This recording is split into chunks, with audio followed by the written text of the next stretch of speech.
Maqaa Abbaa, maqaa Ilmaa, maqaa Hafuura Qulqulluu, Waaqa tokkootiin ni amannaa. Ameen. Kabajamootaa fi jaallatamootaa maatiiwwan Waaqayyoo, Waaqayyoon kan jaalattan, Waaqayyoos isiniin kan jaalatu, ija Waaqayyoo kan taatan obboloonni koo luboonni, obboloonni koo daaqonoonni, abbooliin, beektonni mana amantaa, barsiisonni wangeelaa, abboolii fi haadholiin, qeerroo fi qarreen, daa'imman, hundumti keessan akkam jirtu, akkam yoo nageessan. Guyyaa har'aatiin kan nu qaqqabsiisee Waaqni abboolii keenyaa, Waaqni raajotaa, Waaqni qulqullootaa, galanni, ulfinni teessoo isaa Aariyaam irratti isaatiif haa ta'u. Maqaan haadha keenya qulqulleettii dubroo Maariyaam, maqaan ishii, maqaan ergamootaa, maqaan raajotaa fi wareegamtootaa, maqaan isaanii kan galatoomee fi kan ulfaate nuuf haa ta'u. Guyyaa har'aa kana fedhaaf jaalala Waaqayyoo ta'e kan waliitiin ilaallu yaa Kiristoos nu fayyisi yookiin immooግዚኦ ማረነ ክርስቶስ kan jedhu bifattiin quba keenya lakkoofnu eessa irraati eegallee eessa irratti akka xumurru fakkeenya inni qabu maalidha kan jedhu waliitiin ni ilaalla. Akkuma beekamu manni kiristaanaa keenya sirnoota garaagaraa ni raawwatti, sirnoota garaagaraa ni gaggeessiti. Waan raawwattu hundumaa fakkeenya malee, waan raawwattu hundumaa seeraatiin ala wanta isheen raawwattu, fakkeenyaan alatti wanti isheen raawwatu tokkollee hin jiru. Ka'umsa dubbii sagalee Waaqayyoo guyyaa har'aa kan taasisnu wangeela Maatewos boqonnaa 6:12 fi wangeela Luqaas boqonnaa 11:4 irratti jecha isaa sagalee isaa jiru erga waliitiin ilaalleen booda garan sagantaa yookiin immoo sirna yaa Kiristoos nu fayyise gaafa jennu kamirraati eegalle kamirratti akka xumuru namoonni baay'een keenya waan nu rakkisuudhaaf waliitiin ni ilaallaa jechaadha. Asumaanis toora yuutuubii kana sabiskiraayibii, sheerii fi laayikii foloo gochuudhaan miseensa wangeel tuubii ta'uudhaan hordoftoota keenya akka taatan gaaffiiwwan garaagaraa ka'uuf deebii kan irratti dhiyeessuun akkasumas faaruuwwan garaagaraa sagantoota garaagaraa asirratti argattan ta'uusaa beektanii hiriyoota keessaniitiif toora yuutuubii keenyaa sheerii, sabiskiraayibii, laayikii fi foloo yookiin immoo miseensa wangeel tuubii ta'uudhaan dubbii sagalee Waaqayyoo waliitiin ni barannaa. Gooftaan keenya hunda keenya duukaa haa ta'u. Wangeela Maatewos boqonnaa 6 lakkoofsa 12 fi wangeela Luqaas boqonnaa 11 lakkoofsa 4 irratti akkas jedha.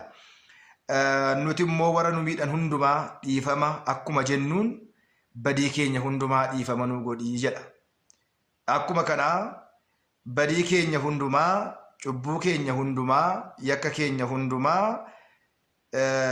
dhiifama nu godhi. Nuti immoo warra nu miidhan hundumaa dhiifama akka goonuuf waan hamaarraa nu fayyisi malee gara qorumsaatti nu hin galchinii jedha. Jecha kana kan dubbate qulqullicha Maatewosiidha. Qulqullichi Luqaasis gara qorumsaatti akka hin galle hamaarraa nu oolchi malee warra nu miidhan nutis dhiifama akka goonuuf atis immoo dhiifama nu godhii jedha. Badii namaa, yakka namaa, gochaa namaa hundumaa isa goone hundumaa dhiifama gochuu kan danda'u Waaqayyo qofaadha. Namni dhiifama namaa hin godhu, namni homaa gochuu hin danda'u. Egaa akkuma beekamu kallattii garaagaraatiin badii raawwanna, kallattii garaagaraatiin Waaqayyootiin gaddisiisna, kallattii garaagaraatiin Waaqayyoonis nutti gadda. Yeroo kanaa nutis gara Waaqayyootti deebinee yakka keenya, dhiifama keenya Waaqayyoo irraa dhiifama akka argannuudhaaf Waaqayyoon dhiifama nu godhi jechuudhaan gara qorumsaatti akka hin galle kadhachuun barbaachisaadha. Asirratti maaloo dhiifama nu godhiidha. Manni kiristaanaa keenyas yaa Kiristoos nu fayyisi kan isheen jettu. Kan nama fayyisu eenyudha? Kiristoos qofaadha. Kan nama hiiku eenyudha? Kiristoos qofaadha. Kan nama jiraachisu eenyudha? Kiristoos qofaadha. Kanaafidha qulqullichi Yohaannis wangeela isaa boqonnaa 15 irratti ana malee homaa gochuu hin dandeessani akkuma inni jedhee dubbate. Waaqayyootiin malee baanee galuu, daldaallee buufachuu, dhashinee fuunee dhashuu, baanee galuu, hojjennee barannee iddoo guddaa ga'uu kan dandeenyu waaqayyootiin qofaadha. Hunduma gochuu kan danda'u waaqayyo qofaadha. Namni aangoo tokkollee hin qabu. Mataa isaarraa rifeensa tokko kaasee deebisee dhaabuu hin danda'u. Kanaaf dhiifama kan nu godhu waaqayyoodha. Badii keenya hundumaa nurratti kan hin lakkoofne waaqayyoodha. Kanaafidha qulqullichi Luqaasis qulqullichi Maatewoosis badii keenya hundumaa dhiifama nu godhi. Yaa Kiristoos nu fayyisiidha. Isa kana manni kiristaanaa yeroo sirna qulqulleessaa yookiin immoo yeroo qiddaasee, yeroo kidaanii kadhannaa kakuu, yeroo kadhannoota garaagaraa luboonni keenya jecha kana akka jennu Kiristoos dhiifama akka nu godhuudhaaf jecha kana akka raawwannu yookiin immoo akka goonu nutti mujachuudha. Egaa guyyaa har'aa kana harka keenya mirgaa kaasnee bifa kanaatiin agarsiisnaa jechaadha. Harka keenya mirgaa irra kaasneen booda bifa kanaatiin agarsiisna. Karaa kana quba abuudduu isa guddaa irraati ni kaana. Yaa Kiristoos nu fayyise kun guyyaa maarinnaa Kiristoosii gaafa jennu aalmeeqa jennaa hunda dursa quba keenya isa abuudduu kana kaasnee harkeeta keenya gaafa ilaallu madaboonni isaanii akka isinitti mul'atu. Madaboonni isaanii asirraa isa kanarraati. Karaa kana ka'uudhaatiin yoo lakkoofne tokko yaa Kiristoos nu fayyisi, yaa Kiristoos nu fayyisi, yaa Kiristoos nu fayyisi, yaa Kiristoos nu fayyisi, yaa Kiristoos nu fayyisi, yaa Kiristoos nu fayyisi, yaa Kiristoos nu fayyisi, yaa Kiristoos nu fayyisi, yaa Kiristoos nu fayyisi, yaa Kiristoos nu fayyisi, yaa Kiristoos nu fayyisi hanga asitti gaafa dhufnu baay'inni isaa al 12 ta'a jechaadha. Madaboonni kun quba keenya irra kan jiru wanta akka masmara qabu kun 12 jechaadha. Asirraa bitaarraa aseechi gara kamitti asirraan kara kanarraa kaanee akkatti dhufne akkasiin baanee gad deebina jechaadha. Deebinee haadha keef Maariyaam jedhee nu fayyisi. Dhugumatti Waaqayyoon qulqullootaaf, raajotaaf, wareegamtootaaf waadaa isaanii jedheetu nu fayyisa. Amma immoo quba ishee xiqqoo karaa moggaa garasii jirtu kana asirraan karaa kanaatiin ishee jirtu kanarraa kaasnee asirratti gaafa xumurru asuul eegarra. Haadha kee Maariyaam jedhee nu fayyisi, haadha kee Maariyaam jedhee nu fayyisi, haadha kee Maariyaam jedhee nu fayyisi, haadha kee Maariyaam jedhee nu fayyisi, haadha kee Maariyaam jedhee nu fayyisi, haadha kee Maariyaam jedhee nu fayyisi, haadha kee Maariyaam jedhee nu fayyisi, haadha kee Maariyaam jedhee nu fayyisi, haadha kee Maariyaam jedhee nu fayyisi, haadha kee Maariyaam jedhee nu fayyisi, haadha kee Maariyaam jedhee nu fayyisi jedha. Waliigalli isaa meeqa dhufaa? Al 24 ta'a jedha. Giziyoo maarinnaa Kiristoosii al 12 haadha kee Maariyaam jedhee nu fayyisi banta maarinnaa Kiristoosii yeroo 12 walitti al 40 al 24 dhufaa jedha. Amma quba kootan isin agarsiisa.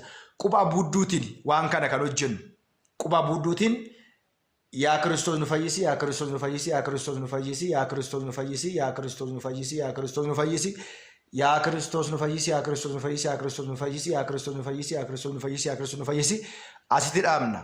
Haadha kee Maariyaamiif jedhu nu fayyisi gaafa jennu haadha kee Maariyaam jedhu nu fayyisi, haadha kee Maariyaam jedhu nu fayyisi, haadha kee Maariyaam jedhu nu fayyisi, haadha kee Maariyaam jedhu nu fayyisi, haadha kee Maariyaam jedhu nu fayyisi, haadha kee Maariyaam jedhu nu fayyisi, haadha kee Maariyaam jedhu nu fayyisi, haadha kee Maariyaam jedhu nu fayyisi, haadha kee Maariyaam jedhu nu fayyisi, haadha kee Maariyaam jedhu nu fayyisi, haadha kee Maariyaam jedhu nu fayyisi, haadha kee Maariyaam jedhu nu fayyisi asirratti xumurra. Hiikkaan isa kanaa maalidha manni kiristaanaa keenya? Maaliif kana jetti? Fakkeenyi isaa maalidha? Kiristoos fayyisaa erga ta'e haadha isaatiif jedhee qulqullootaaf jedhee tolootaaf jedhee wareegamtootaaf jedhee erga nu fayyiseeti hiikni isaa maalidha? Ka'umsi keenya asirraa quba budduu ishee kanarraati quba budduu isa kanaatiin kaana. Kiristoos samii irraatii ni bu'eedha. Hiikkaan jalqabaa Kiristoos samii irraatii ni bu'eedha. Dhugumatti samii irraa bu'e badii ilmaan namaatiif, yakka ilmaan namaatiif, cubbuu ilmaan namaatiif samii irraatii dhufee bu'eetu gara haadha keenya qulqulleettii Maariyaamii bule. Gara haadha keenya Maariyaamii iddoo kana gaafa jennu gara haadha keenya Maariyaamii qulqulleettii dubroo Maariyaamii bule. Waada Addaam waggaa 5,500tti mucaa kee irraa dhadheetan dhufee si fayyisa kan jedhu waadaa sana raawwachuuf jecha samii irraati bu'ee gara haadha keenya Maariyaamii keessa bulee jedha. Iddoo kana irratti erga buleen booda ni dhalate, suuta ni guddate, haadha isaaf ajajamaa erga guddateen booda barsiisuu eegalee ni cuuphamee hojiiwwan biyya lafaa keessatti raawwatu barsiisuu, cuuphuu, guddachuu, barsiisuu, cuuphamuu, qoramuu, fayyisuu waan hundumaa erga raawwateetiin booda iddoo kanatti qoramee, iddoo kanatti fannifamee, biyya lafaa keessatti qorame, achumatti dhalate, achumatti guddate, achumatti cuuphame waan hundumaa erga dabarseen booda asii erga jenneen booda gubbaa gad dhufnes erga xumurreen booda gara samiitti ol ba'e.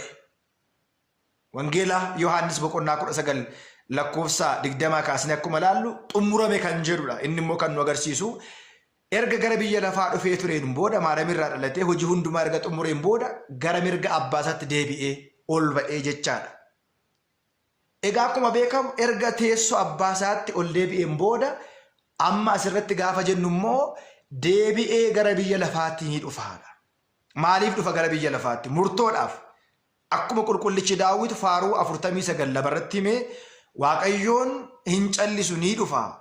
Ifaan Waaqayyo ni dhufa jedhee akkuma dubbate gara biyya lafaatti murtoof dhufa. Girdii fi galabaa gargar baasa. Akkuma Wangeela Maatewos boqonnaa 25 irratti dubbate. Hamaa fi gaarii gargar baasa. Ifaa fi dukkana gargar baasa. Erga dhufee gara biyya lafaatti cubbamootaaf qulqulloota erga fo'een booda cubbamoota karaa bitaa qulqulloota karaa mirgaa erga dhaabeetiin booda deebi'ee kabajaan gara samiitti ol ba'aadha. Guyyaa har'aa kana yaa Kiristoos nu fayyisi, yaa Kiristoos dhiifama nuu godhi jennee mana kiristaanaa keessatti kan raawwannu yookiin immoo luboonni akka jennu kan nu taasisan hidhaa biyya lafaa irraa Waaqayyo nama hiika, gocha afura diinaa irraa Waaqayyo nama hiika. Kanaatiif lubichi maal jedhaa? Anas isinis mootummaa Waaqayyootti kan qophooftan, bilisa kan baatan, kan hiikamtan akka taataniidhaaf. Anas isinis mootummaa Waaqayyootti kan qophoofne, bilisa kan baane, nagaa kan arganne, kan hiikamne akka taanuudhaaf yaa Kiristoos nu fayyisi jechuudhaan lubichi asirraa gara kanatti, asirraa ammoo ol ba'uudhaan, gubbaarraa ammoo gadi dhufuudhaan, asiin immoo ol deebi'uudhaan, lammata immoo asii gadi haala kee maaramiif jedhu fayyise gaafa jennu quba ishee xiqqoo kanarraa kaasnee akkatti deemuudhaan hiikaansaa Waaqayyo samiirraa bu'ee biyya lafaatti dhufee dhalate, biyya lafaatti dhufee cuuphame, biyya lafaatti dhufee barsiise, biyya lafaatti dhufee warra hiikamee hidhamee jiru hiike, warra rakkatee jiru rakkina keessaa baase, deebi'ee mirga abbaa isaatti ol ba'ee deebi'ee murtoodhaaf ni dhufa. Cubbamoota qulqulloota erga gargar fo'een booda deebi'ee mirga abbaa isaa isa samii ta'a jechuudhaan fakkeenya kanaatiin manni kiristaanaa yeroo hundumaa nu barsiisti. Kanaaf kan eegallu har'a keenya isa mirgaatiin, kan ittiin lakkoofnu quba keenya abbuudduu ishee sochootu kanaatiin gubbaarraatii eegalla. Waaqayyo samiirraa bu'ee garaa maramii keessa bule, ni cuuphame, ni barsiise, ni qorame, deebi'ee gara mirga abbaa isaatti ol ba'e, deebi'ee lammata murtoodhaaf ni dhufaa, deebi'ee gara samiitti ol ba'ee kan jedhu fakkeenya kana qabaa jechaadha. Quboota keenya bifa kanaatiin kan lakkoofnu yeroo hundumaa. Kanaaf egaa gorsa wangeelaa har'aatiin toora kana irratti gorsoota garaagaraa, gaaffiiwwan garaagaraa shakkitoonni kaasan, namoonni biraa kaasan, warreen hin galleefis warreen asirratti kaasan deebii kan itti argannu ta'uusaa beekuudhaan hundumti keessa nu duukaa taatanii sheerii, sabiskiraaybii fi laayik gochuudhaan akka nu hordoftan maqaa Waaqayyootiin isin beeksisnaa. Guyyaa biraa, barnoota biraa, gorsa wangeelaa biraa qabannee hanga walitti deebinutti kennaan Waaqa Abbaa, arjummaan Hafuura Qulqulluu, araarsummaan haala keenya qulqulleettii dubroo maaramii, eegumsi ergamootaa hunduma keenya duukaa haa ta'uu. Waan nu hordoftaniif guddaa galatoomaa. Galanni keenya guddaadha. Waaqayyoon isin duukaa haa ta'u. Hunduma keenya sagalee jireenyaa nu haa dhageessu, nu haa turu.